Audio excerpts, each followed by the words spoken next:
A lot of people ask me how you know when you've made it when you're learning Japanese, and the answer is you never actually make it.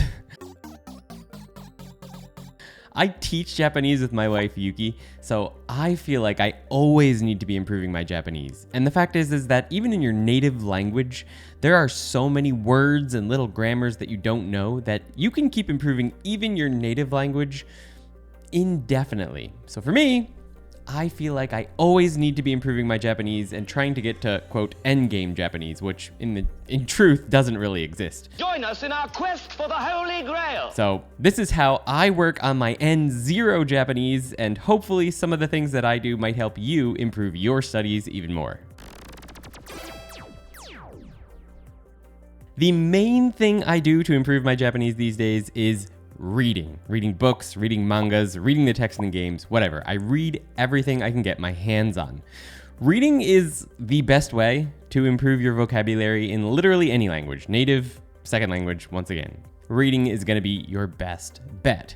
So I aim to read at least 30 to 60 minutes every day. When I have more time, I try to read more, but I do have to work basically full time, making videos like this, answering questions for my students on ToKiniAndy.com.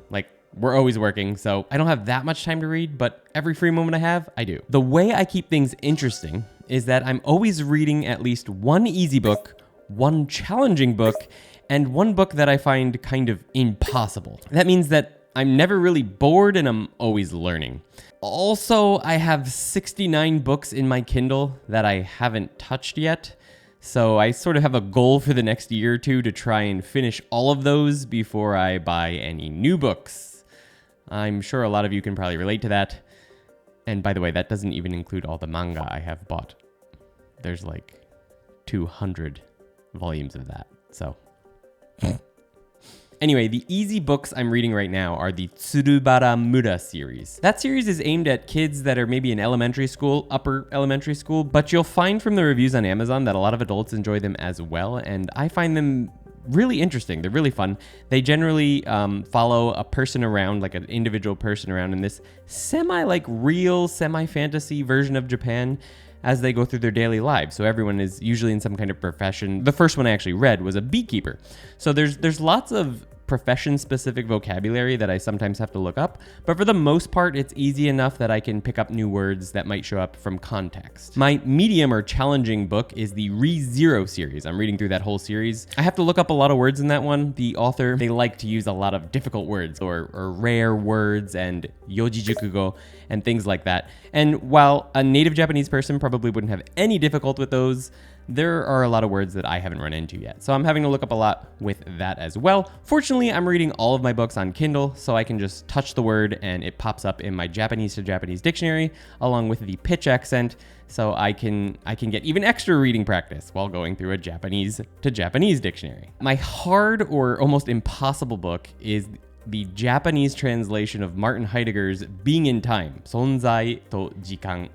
And that one's almost impossible in even English. Maybe not impossible, but it's very difficult. So while the Japanese itself isn't quite as difficult as I was expecting, and actually reading it in Japanese gives me some advantages because I don't have certain concepts built up around words that I think I understand, if that makes sense. Because they're new Japanese words, I can sort of start fresh and maybe get at what the author was originally meaning. Despite that, the Japanese isn't that difficult, but what's difficult is the length of sentences. Heidegger wrote really, really long sentences, and this makes the English difficult, but it makes the Japanese even more difficult because obviously I read a little bit slower in Japanese, and it forces me to have to read the same sentence over and over and over again.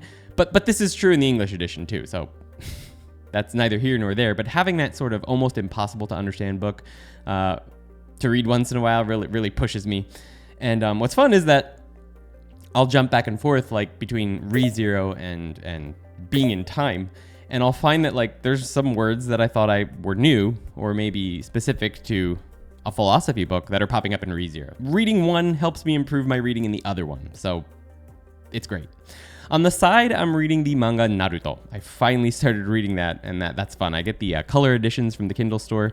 I read the whole Dragon Ball series last year in color, and it was excellent, so I wanted to do that with Naruto as well. So the way I deal with words that I don't know in the books I'm reading, like for the easy books, generally the context clues and stuff help me cover things, and I only have to really look up the profession-specific language, like for tools and stuff that the people are using. For medium books, I use my Japanese to Japanese dictionary in the Kindle, so I just touch a word and it pops up. The Kindle is actually much better than it used to be because it can actually detect when verbs are conjugated, so you can get like difficult verbs to pop up when you're not sure what they are. You didn't used to be able to do that. You can now. If I find that a chapter in general was really hard for me to read, I will read it again. The second time through usually is like 5 times faster than the first time through. Generally speaking, if I just find like a single page in a chapter difficult, I'll just reread that page right after I'm done with it. Lately, as I've gone through more and more of the ReZero series, I'm finding it to get easier and easier, which is natural. When you read a series, you get used to the author's way of writing. This is true with manga and with books. So I highly recommend reading series because when you get used to an author's way of writing, it makes it easier and things start to go faster and faster and they sort of snowball. And that's what I'm finding with that book. For the harder impossible book, in this case, Being in Time, I'm pretty much rereading every sentence multiple times and then rereading paragraphs multiple times, but that's also to be expected. At this point in time, I don't make any flashcards for anything that I'm reading. In the Kindle books, I do highlight Yoji Jukugo, which are 4 kanji words, because I don't know a whole lot of Yoji Jukugo, and I figure that would be something fun to focus on so that I can save them in a little list, and I'll go over them every once in a while. But I don't make flashcards anymore. I find that Anki or space repetition flashcards take up more time than they're worth at this level. In the beginning, I think they're really useful, but at my current level, I find that the 30 minutes to an hour I would spend studying cards, I could be using for reading. And since that's really all the time I have in the day anyway to do any kind of quote studying, I'd rather do that actually reading and encountering new words in context than I would doing flashcards. So I don't make flashcards anymore. So while the dictionary lookups in the Kindle are really fast and it's nice and contextual and I don't have to pick up a phone or a dictionary or anything like that, sometimes it doesn't have words that I'm looking for. So in that case, I will use the Mac or iPhone specific, well, also the iPad specific dictionary app. It's called the Dictionary app. And you can buy dictionaries on it. And I've bought multiple Japanese to Japanese dictionaries, some kanji dictionaries, and the NHK Pitch Accent dictionary. So usually, even if the Kindle dictionary doesn't have what I'm looking for, that will usually have it. I highly recommend those. That can be very helpful. For new grammar, which is rare for me to run into, most grammar, even if I haven't run into it much, is pretty obvious from context for me since I've been teaching grammar for so long. And the ones that do tend to be phrases that I can look up in the dictionary. If something does pop up and I want to dig a little deeper, I will search for it in Google in Japanese. So I like to read my grammar explanations in Japanese only. For new kanji in words that I've never seen before or kanji read in ways that I'm not really familiar with, I will sometimes look them up in a kanji dictionary on the same Apple dictionary app. What's cool is it'll have multiple possible meanings of that kanji, it'll have the history, and it'll have how to write it. So I can cover all of those things. I find looking into the origin of kanji to be really interesting, it's just fascinating, and it helps me understand a little bit more about why the kanji is what it is and why it might be used in that word. And then I usually will write it a few times if I really, really want to remember it. I don't do it all the time anymore, but in the beginning I did it a lot and I found it helpful. Some of the things that I do on the internet to help me study these days is I set my default Google account to Japanese so that even when I search for something in English, the first results are usually in Japanese. So that kind of gives me the extra push to do more research just for things in my day-to-day life in Japanese, even if I'm not in the mood at the time. I also go out of my way to look up local newspapers for my city, Nagano, and just see what's going on around town, whether it's political news or just stuff that's happening in the mountains. Bears are popping up all over the place, stuff like that. It can be interesting to read about that, read about the history of the local area on those local newspapers. That can be really fun. Whenever I'm reading something online, I use the Yomitan plugin for Google Chrome and some Japanese to Japanese dictionaries on that so that I can look up the words I don't know really easily with a shift and a click. I used to game a lot. I don't game that much anymore. Some of you may have watched my Nintendo DS and visual novels videos where I spent a whole month doing nothing but playing games to learn Japanese. And they do work really well, but generally speaking, regular games don't tend to have much new Japanese for me these days. Of course, there are exceptions, but I even played Skyrim in Japanese for a little while, and there wasn't a whole lot of new stuff. But When I do play games, I try to play only in Japanese if that option is available, but I don't have a whole lot of time for them anymore. If I was going to put more time into video games, for learning Japanese specifically, I'd probably spend more time with visual novels, as I do find them a little more challenging than regular games, even RPGs. With that said, I still find books to be a little bit more appealing for myself for a couple reasons. For one, there's more genres available when it comes to actual books. It's not just, isekai and, dating simulators and stuff like that, which is what most visual novels are, except for Higurashi no Naku Koro ni. That's the one I'd like to go back and finish the other parts of. I finished the first game and it was amazing, and I'd like to read more, but still, it's mostly just novels, obviously based on the name. So it's a horror novel or a fantasy novel, things like that. With books, you get more options. You can get whatever you want in a book. The other thing is there's a little bit of friction when it comes to a visual novel. For one, you got to turn on your computer. And if it's a video game, I'm going to my big computer, right? So it's not my laptop. So you have to wait for your computer to start up. Nowadays, it doesn't take that long, but then you go into Steam, then you find the game, then you open the game, you go through the loading screens, you start up maybe your text extractor so you can get out the words so you can easily look them up. And there's all these little things that build up. Chiritsumo.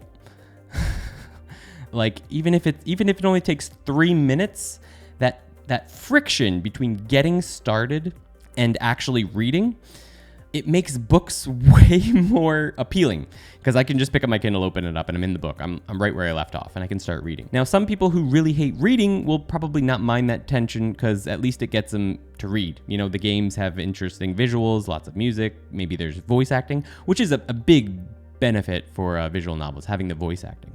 But because I have limited time, I find that just being able to pick up a book and read it is way more appealing to me. The other thing I do to help improve my learning is obviously I teach Japanese with my wife, Yuki, on ToKiniAndy.com and here on YouTube.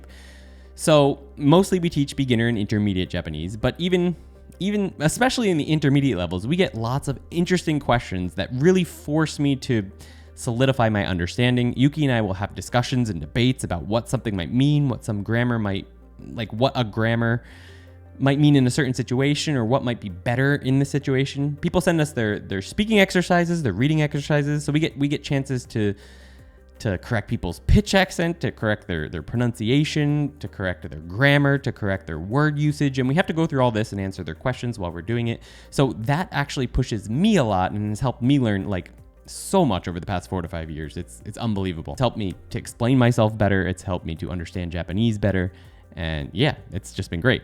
So whenever I have to research something that myself and Yuki are unable to answer when a student questions us, I always do that research in Japanese. So that gives me more Japanese reading practice, and it helps solidify my Japanese understanding even more. So that is a big thing I do nowadays. So I'm also creating a kanji series here on YouTube and on the website. We have the Anki decks and stuff. So when I'm researching those videos and the Anki decks, I researched all of the history of the kanji and their meanings and stuff in Japanese. So I go through the ancient forms of the kanji, and I'm looking up the various different meanings and I'm trying to squeeze out the most basic meaning so I can pick a single word in English for people to, help make it stick for them. So doing that really helps. Even though these are all kanji I've known for over a decade, it still helps me solidify my understanding of them even more. And I find that studying the origin of kanji, it's just it's stimulating, it's enlightening, and it helps make me feel closer to kanji and really appreciate them, and it makes them more fun. One of the things that a lot of you guys probably do is you probably use YouTube for learning Japanese. If you're watching this video, that's probably the case. I use YouTube as well, although I don't watch videos as much anymore as I used to. But when I do, I try to watch in Japanese, but I just try to watch things in Japanese around topics that I'm interested in or that are relevant to me. I watch videos on taxes or finance, golf, farming. Recently been doing a lot of that, and sometimes I'll just watch some variety show skits. There's some fun ones where they compare people from different prefectures and their differences or different dialects in Japan, all in Japanese obviously.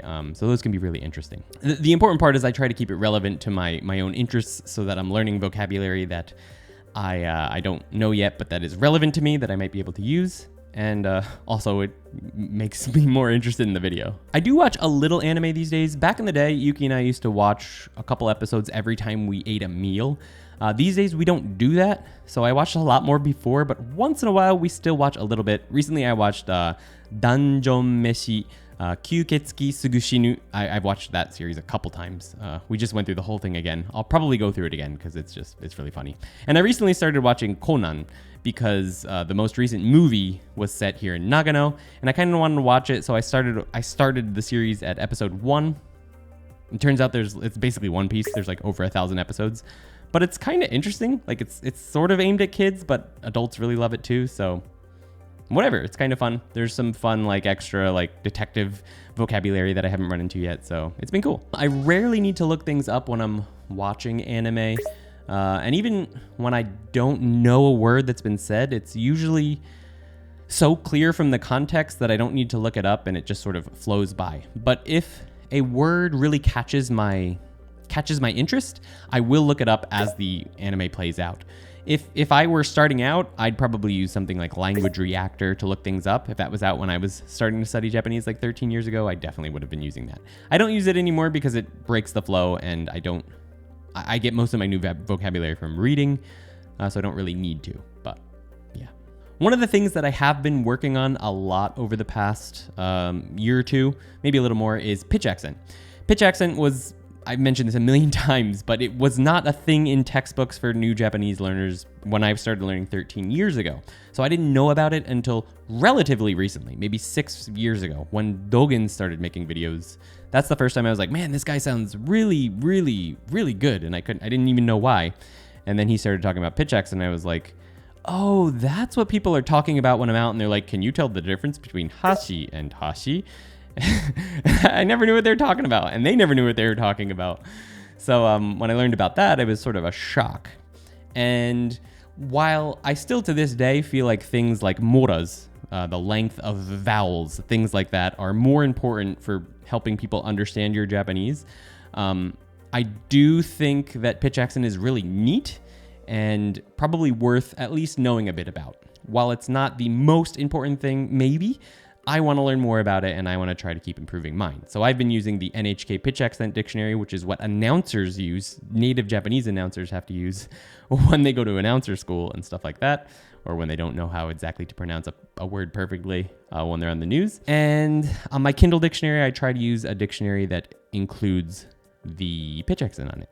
I also use not an app, but a website called Suzuki Tutor. It was created by, I can't remember the university, but I'll pop up a screenshot on screen so you can see it. You can drop full sentences into that, and it will show you the pitch accent that you should expect for that sentence. It's not always perfect, but it's pretty darn good. So I use that when I need a full sentence checked, and I'll often I'll shadow the sentences on there. Not shadow the sentences on there, but I'll use it to actually practice saying full sentences when I'm making videos. So when Yuki and I are recording our kanji videos, I'm actually speaking Japanese in those a little bit for our skits. So I use Suzuki Tutor to help me get the perfect pitch accent for the full sentences, and then Yuki and I record those together, and she sort of points me in the right direction if I'm a little bit off. I've also been a member of Dogen's Patreon for many years, and I need to get back into that. I found it really, really useful when I went through the first, 10 or 15 videos. And I'm also a member of his new app. I believe it's called Immerse. You can record yourself within the app or on the website and compare your pitch on that recording to the pitch of natives. And I haven't messed with it much yet, but I do plan on doing a video on that. Let me know in the comments if you'd be interested in seeing that, to see if I can have it destroy my pitch accent. I think it'd probably be very helpful. So I need to get back into doing that. So how do you guys go about studying? How do you get the most out of your daily study? And what are you struggling with the most? Let me know in the comments. There's always room for improvement no matter how good you get. So don't worry about it too much. Like, enjoy the journey and just know that it keeps going and you keep getting better. Like, the more you do, the better you're gonna get. You might feel like you've hit a wall and that you're getting worse, but that's almost never the case. It just feels like it. Just keep moving forward and you will get better. If you're just starting out with Japanese, like you're brand new to it, you haven't really done anything, check out ToKiniAndy.com. We can guide you along the way to at least intermediate Japanese and a little bit beyond. and help you along on that journey. We're always there, Yuki and I, answering comments every single day for all of our students. So check that out if you're interested. If you enjoyed this video, make sure to hit the like button and subscribe, and also check out this video about how to start learning Japanese if you haven't started yet. If the video is already out. It might not be out yet, but it will be. All right. Thanks for hanging out, guys.